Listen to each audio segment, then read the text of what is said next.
Hello guys and welcome back to the English club. और आज हम लोग देखने वाले एक रिवीजन सेशन को। तो अब तक हमने देखा है एनालिसिस ऑफ सेंटेंसेस पर आई थिंक 6 to 7 लेक्चर्स होंगे।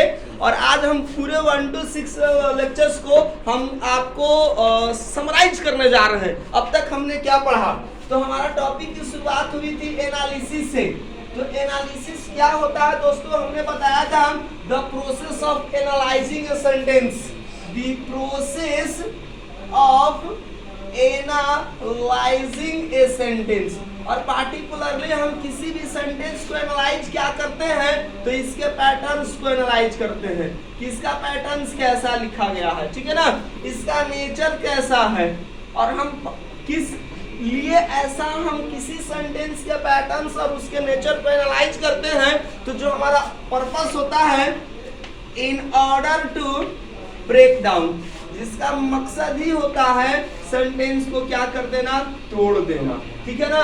और तोड़ते इसलिए हैं ताकि हम इजीली वे में अंडरस्टैंड कर सकें, आसानी से क्या कर सके, हम किसी टॉपिक को समझ सकते हैं। तो सिंपली एनालिसिस का एक मतलब समझाए दोस्तों, तो बड़े सेंटेंसेस को उसके छोटे छोटे कंपोनेंट में तोड़ने की प्रोसेस ही एनालिसिस कहलाती है। The process of breaking down sentences into their components part is called analysis, ठीक है। यही चीज हमको समझना है। और हम लोग इसलिए ऐसा करते हैं ताकि हम उसको आसानी से क्या कर सके, समझ सके। और उसको हम आसानी से जब हम समझेंगे, मीनिंग हमको आसानी से पता चल जाएगा। तो एनालिसिस में हम लोग कई तरह की बातें सीखते हैं। जो हमारा सबसे फंडामेंटल होता है एनालिसिस की बातें, तो एनालिसिस में हमने 3 आपको पहले बताया है। सबसे पहले हम लोग क्या करते हैं, पार्ट्स ऑफ स्पीच को आइडेंटिफाई करते हैं, ठीक है ना। तो हम यहाँ पर मेंशन कर देंगे identification of parts of speech, ठीक है। उसके बाद हम क्या करते हैं, आइडेंटिफिकेशन ऑफ टेंस।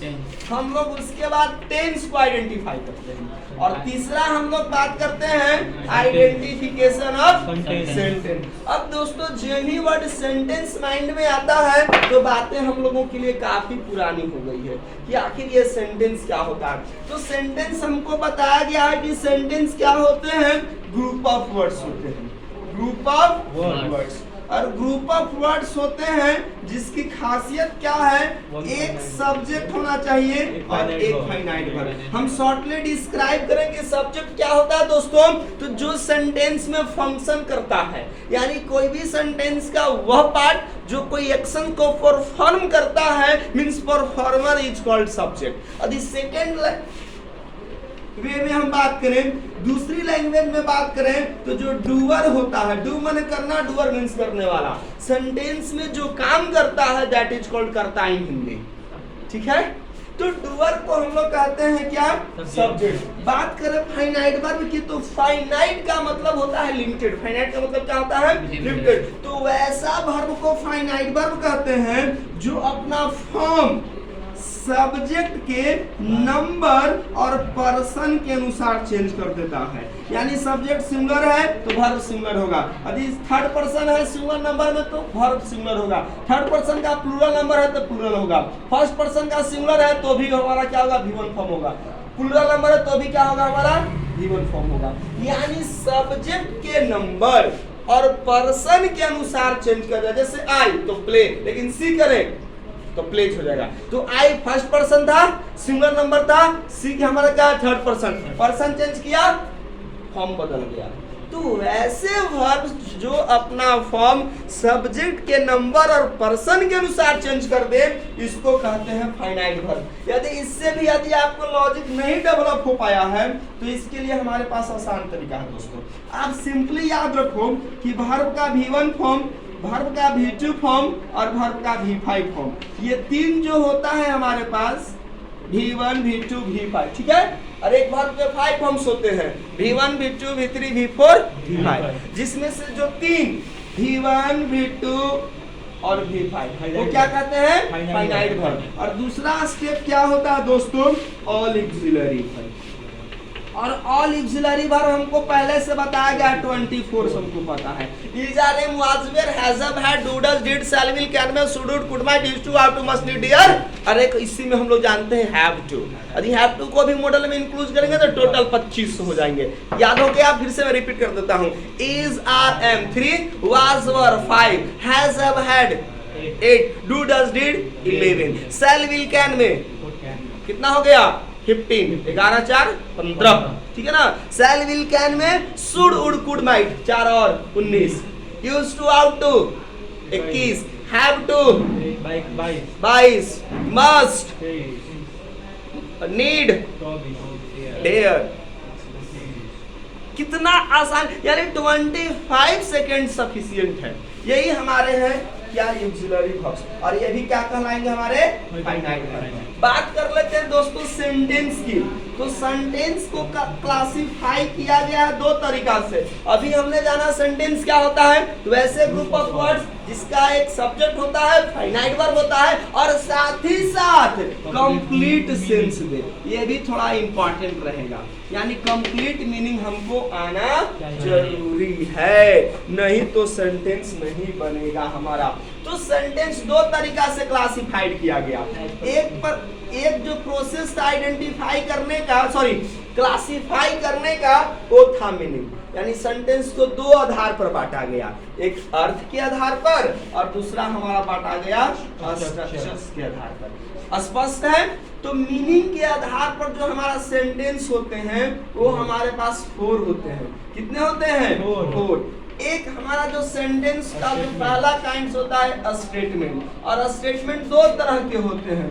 एक को हम लोग कहते हैं अफर्मेटिव और दूसरे को कहते हैं निगेटिव। स्टेटमेंट की खासियत है कि किसी भी सेंटेंस के पहले यदि सब्जेक्ट हो, बाद में फाइनाइट वर्ब हो और अंत में फुल स्टॉप दिखाई दे दे दोस्तों, ये कहलाता है statement. A statement is a kind of a sentence that gives an statement or that gives an assertion. That gives a statement or that gives an assertion. किसी के बारे में कोई इंफॉर्मेशन दिया जाता है, कोई कथन किया जाता है, तो ये हमारा क्या होता है? स्टेटमेंट होता है। अब स्टेटमेंट 2 तरह से है, या तो कोई बात को अफर्मेटिव कहा जाएंगे बिना नोट लगा करके, या हम नोट लगा, जैसे ही इज अ बॉय, वो बेचारा गुम है, कहाँ करो कहीं और खोए हुए हो। चलिए, तो अफर्मेटिव जो है ही इज ए बॉय, यानी हमने उसके बारे में कहा कि भाई वही लड़का है, ठीक है। अब सपोज हमें हमारे पास नहीं पता चलता व्हाट इज दिस, तो दिस इज ए की, ठीक है। तो दिस इज ए की हमने कहा, यानी कि एक हमने स्टेटमेंट बताया कि दिस इज ए की, तो दिस इज ए की क्या हुआ?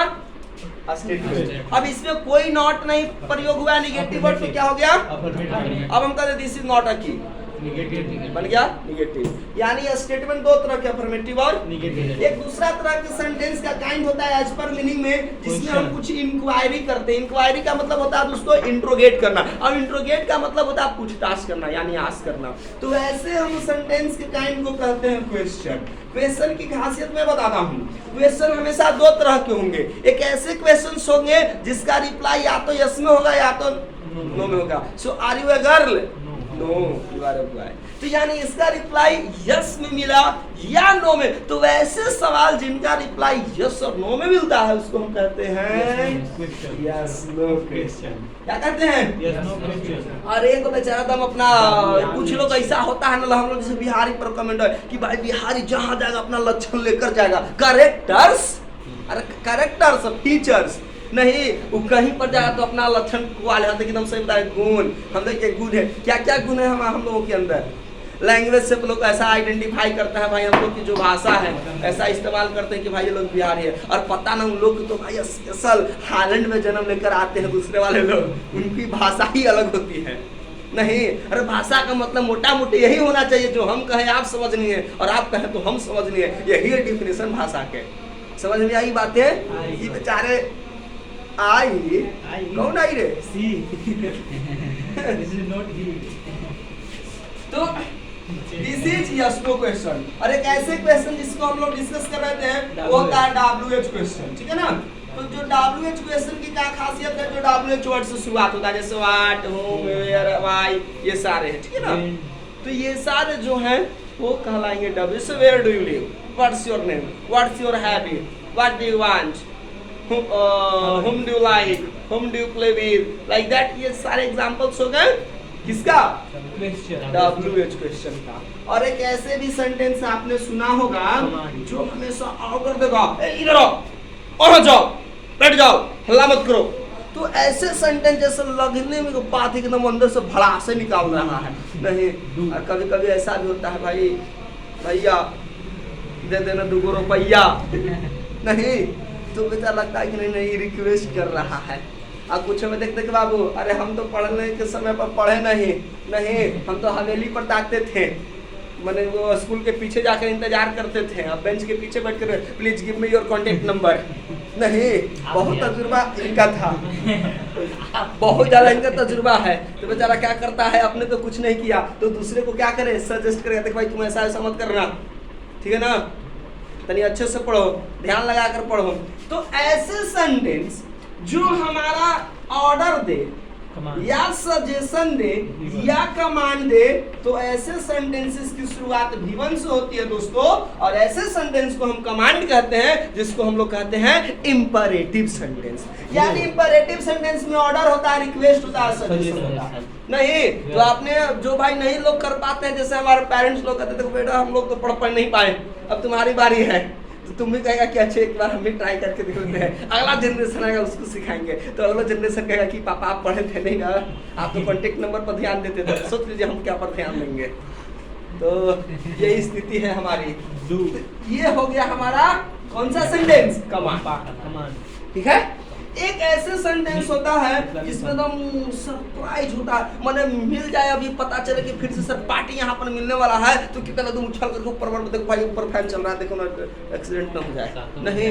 माने साथ माने क्या एक अलग से खुशी होती है, नहीं। और खुशी है ही नहीं यहाँ, अरे चेहरे पर खुशी नहीं है, तुम लोग मुस्कुरा कर दिखाओ, अरे भाई कैमरा इन लोग तुम दिखा दो तो कैसे मुस्कुराते हैं। तो ऐसे सेंटेंस जिससे सरप्राइज हो, जिससे हैप्पीनेस हो, सॉरो हो, ठीक है, कॉन्टेम्प्ट हो, अप्रूवल हो, तो ऐसे सेंटेंसेस को हम लोग कहते हैं क्या, एक्सक्लेमेशन, माने जिससे एक सडन फीलिंग्स निकले। और इसकी खासियत क्या है, साइन ऑफ एक्सक्लेमेशन से एंड होगा। अब हमारे पास दूसरा जो सेंटेंस का काइंड है वो है, सेंटेंस को क्लासिफाई किया गया है किसके आधार पर, एज पर स्ट्रक्चर। तो एज पर स्ट्रक्चर पर हम आपको बातें बताते हैं। एज पर स्ट्रक्चर पे भी हमारा क्या होता है कि 3 तरह के 4 काइंड्स बताएंगे, बिल्कुल सही आप बता रहे हो। चलिए, types of sentence as per structure हमारे पास मिलेंगे 4। जो सबसे पहला होता है वो क्या होता है, सिंपल सेंटेंस। सिंपल सेंटेंस की खासियत है कि किसी भी सेंटेंस में यदि एक सब्जेक्ट हो और एक फाइनाइट वर्ब हो, इसको हम क्या कह लेंगे, सिंपल सेंटेंस। और दूसरा का क्या है, कंपाउंड सेंटेंस। चलिए, कंपाउंड कॉम्प्लेक्स ऐसा कुछ भी नहीं है, आगे पीछे हो सकता है, वाह है पर ध्यान दिया है। तो इसमें क्या होगा कि एक पीसी होगा और दूसरा सीसी होगा, ठीक है ना। यानी पीसी और सीसी का कॉम्बिनेशन कौन सा सेंटेंस कहलाएगा, कंपाउंड। इतना तो बातें पता चल ही गया है कि कंपाउंड सेंटेंस का काइंड होता है किसके आधार पर, एज पर स्ट्रक्चर के आधार पर। और जो अगला हमारा होता है वो होता है कॉम्प्लेक्स। और कॉम्प्लेक्स में क्या खासियत है जी, पीसी होगा और एसी होगा। लेट मी जस्ट कंफर्मिंग यहाँ पर विजिबल है या नहीं है, चलेगा, नहीं है। तो जो हमारा अगला सेंटेंस का काइंड होता है 1 2 3 4, जो 4 हमारा सेंटेंस का काइंड है वो है हमारा क्या, मिक्सचर। आप एंजॉय करते हैं मिक्स सेंटेंस। और मिक्स सेंटेंस की खासियत क्या है हमारे पास, जो भी सेंटेंसेस है जो भी हमारा पीसी एसी तीनों मिल जाएगा, जिसमें पीसी भी होगा, एसी भी होगा और सीसी। अब एक बात हम लोगों को ये नहीं समझ में आई कि सर ये पक्की रोड, ये कच्ची रोड और ये सीसी क्या कर रहे हैं, नहीं, ये फुल रोड ऐसे नहीं होगा, ये पर्सनल कंप्यूटर नहीं। दोस्तों मैं आपको बताता हूँ एक बात है, ध्यान दीजिएगा मेरी बातों को, कि ये जो पीसी है, एसी है और सीसी क्या है। तो पीसी का मतलब है प्रिंसिपल क्लॉज, कैसा क्लॉज, प्रिंसिपल। और एसी का मतलब है सबऑर्डिनेट क्लॉज, कैसा क्लॉज, सबऑर्डिनेट। और सीसी का मतलब है कोऑर्डिनेट क्लॉज। याद रहेगा, पीसी पर्सनल कंप्यूटर, एसी माने दूसरा कंप्यूटर, सीसी माने तीसरा कंप्यूटर, जी नहीं। PC personal principal clause, AC subordinate clause और सीसी कोऑर्डिनेट। लिखने की जरूरत ही नहीं है, मतलब चौक की बचत हो रही है। नहीं, अरे भाई तुम नहीं बचत करेंगे तो अगला दिन कैसे पढ़ेगा? तो कुल मिलाकर ध्यान देना है। एक नजर देखो, जो क्लॉज सर क्या होता है, क्लॉज की बात कर रहे हैं हम लोग। तो क्लॉज की खासियत दोस्तों क्या होता है, जो मेन पॉइंट होता है ये सेंटेंस का पार्ट होता है, पार्ट ऑफ ए सेंटेंस। और इसकी खासियत क्या होता है कि जिसमें खुद का एक सब्जेक्ट होता है और खुद का फाइनाइट होता है, यानी सेंटेंस का वैसा हिस्सा जिसका खुद का सब्जेक्ट और खुद का फाइनाइट वर्ब होता है। तो इस वाले टर्म को क्या कहते हैं अंग्रेजी में? क्लॉज। क्या कहते हैं? क्लॉज। तो क्लॉज में हम सिंपल बात करेंगे कि सेंटेंस का पार्ट है, और सेंटेंस का है तो एक सब्जेक्ट और एक फाइनाइट वर्ब। दिखाई दे रहा है ना? यस। तो सेंटेंस का है तो एक सब्जेक्ट एक फाइनाइट वर्ब, और क्लॉज इसी सेंटेंस का पार्ट होता है। और फिर कह रहा हूं कि एक सब्जेक्ट एक फाइनाइट वर्ब, तो बातें यहां पर फिसल कर आ गई कि क्लॉज होने के लिए मिनिमम 2 सब्जेक्ट और 2 फाइनाइट वर्ब होना चाहिए। यानी कोई भी सेंटेंस में 2 सब्जेक्ट 2 फाइनाइट वर्ब है, means there is the formation of clause. There is the formation of clause. यानी मोटा मोटी बातें करेंगे, पतला पतली बातें नहीं करेंगे। किस तरह की बातें करेंगे? मोटा मोटी, ठीक है ना? कि जिसमें एक मिनिमम 2 सब्जेक्ट और 2 फाइनाइट वर्ब होंगे, वो बनेगा हमारा क्लॉज। क्लासिफिकेशन की बात करेंगे दोस्तों, आसान है। तो क्लासिफिकेशन जो दिखाई दे रहा था, पता नहीं क्या क्या मैं इस पर बोल रहा था। तो जो हमारा क्लॉज होते हैं ये बेसिकली 3 होते हैं साहब। एक हमको कहते हैं प्रिंसिपल क्लॉज, जिसको हम लोग कहते हैं क्या? Principal clause. क्या कहते हैं? Principal clause. और दूसरा होता है क्या? Subordinate clause. और तीसरा हमारा क्या होता है? Coordinate clause. ठीक है ना? आप सिर्फ लेक्चर सुनिए और एंजॉय कीजिए, सिर्फ आप सुनिएगा आपको समझ में आएगा। चलिए देखिए ये पीसीएससी कैसे बना हुआ था। प्रिंसिपल क्लॉज क्या होता है भाई? अपने आप में प्रिंसिपल, जैसे कि आप कभी इंस्टीट्यूशन में जाते हो, ठीक है ना? तो प्रिंसिपल क्या है? अपने आप में बॉस है। तो प्रिंसिपल जब अपने आप में बॉस यानी मेन पर्सन है, इसलिए हम प्रिंसिपल क्लॉज को क्या कहते हैं? Main clause. प्रिंसिपल क्लॉज को क्या कहते हैं? जब हम लोग फीचर्स की बात करेंगे तो प्रिंसिपल क्लॉज वो क्लॉज होता है जो किसी दूसरे पर डिपेंड नहीं होता है। सपोज प्रिंसिपल जो है हमसे डिसीजन है कि सर ये काम होना चाहिए या नहीं, आई एम असिस्टेंट टीचर, तो हमसे परमिशन लेने की जरूरत नहीं है। तो यानी कहने का मतलब है दोस्तों कि जो प्रिंसिपल होता है वो मेन होता है, और ये बिल्कुल फ्री होता है, किसी दूसरे पर निर्भर नहीं होता है। That's why it is also called independent clause. कैसा क्लॉज? इंडिपेंडेंट। और इंडिपेंडेंट क्लॉज कहने का मतलब है कि बिल्कुल स्वतंत्र, मतलब सब बंधन से फ्री, मुक्त, ठीक है ना? तो इसको कहेंगे कौन सा क्लॉज? Principal clause. और ये सबऑर्डिनेट और कोऑर्डिनेट क्लॉज होता है, वह प्रिंसिपल पर क्या होता है? निर्भर होता है। तो देखो कैसे नाम पड़ा है, यहाँ से लिया गया P और यहाँ से लिया गया C, क्या बन गया? PC। और यहाँ से लिया गया S और यहाँ से लिया गया C, क्या बन गया? AC। और यहाँ से लिया गया C और यहाँ से भी लिया गया C, क्या बन गया? बातें समझ में आई कि नहीं आई? तो फिर हम हमसे ये सवाल कीजिए कि आई सर प्रिंसिपल से P और क्लॉज से C तो PC बना, तो यहाँ इसको मेन क्लॉज भी कहते हैं। तो M से या मेंस के लिए आ गया M और क्लॉज के लिए C, तो क्या MC नहीं कहेंगे सर? नहीं कहेंगे, ठीक है ना? MC नहीं होगा। अब देखो, अब तो फिर यहू कहेगा कि सर इंडिपेंडेंट से लिए I, क्लॉज से लिए C, तो यहाँ बन गया IC। पता ना कौन कौन C हो जाएगा, तो ये C नहीं चलेगा हमारे पास, ठीक है ना? हम चलेगा हमारे पास सिर्फ PC, AC और CC। तो यही हमारे क्लॉज के मेजर क्लासिफिकेशन किए गए हैं, प्रिंसिपल क्लॉज, सबऑर्डिनेट क्लॉज और कोऑर्डिनेट क्लॉज। एक ग्लांस और देखते हैं, एक नजर दोस्तों। बातें करते हैं हम आपसे काम की, ठीक है ना? तो काम की बातें में क्या ध्यान देना? एक बातें ध्यान देना है कि जो हमारा सबऑर्डिनेट क्लॉज है, ठीक है ना? सबऑर्डिनेट क्लॉज की खासियत क्या है कि ये हमारा सबऑर्डिनेटिंग कंजंक्शन से शुरू होता है। किससे शुरू होता है? सबऑर्डिनेटिंग। अरे बोलो, बोल कहाँ नहीं रहा है? बोला कहाँ? सबऑर्डिनेटिंग क्लॉज से शुरू होता है। सबऑर्डिनेटिंग क्लॉज में जैसे होता है दैट होता है, व्हिच होता है, हुज होता है, व्हेन होता है, टिल, अनटिल, आफ्टर, बिफोर, ये सब जितने भी हैं, as, soon as, still, until, ये सब, ठीक है ना? ये सारे हमारे कैसे होते हैं। चलिए, यदि ये बातें नहीं भी याद रही होगी तो कोई दिक्कत नहीं होती है। अब जो बताने जा रहे हैं ये बातें याद रखना वाकई में इंपॉर्टेंट है। क्यों? क्योंकि ये देखिए हमारा जो कोऑर्डिनेट क्लॉज होता है दोस्तों, ये कोऑर्डिनेटिंग कंजंक्शन से शुरू होता है। किससे शुरू होता है?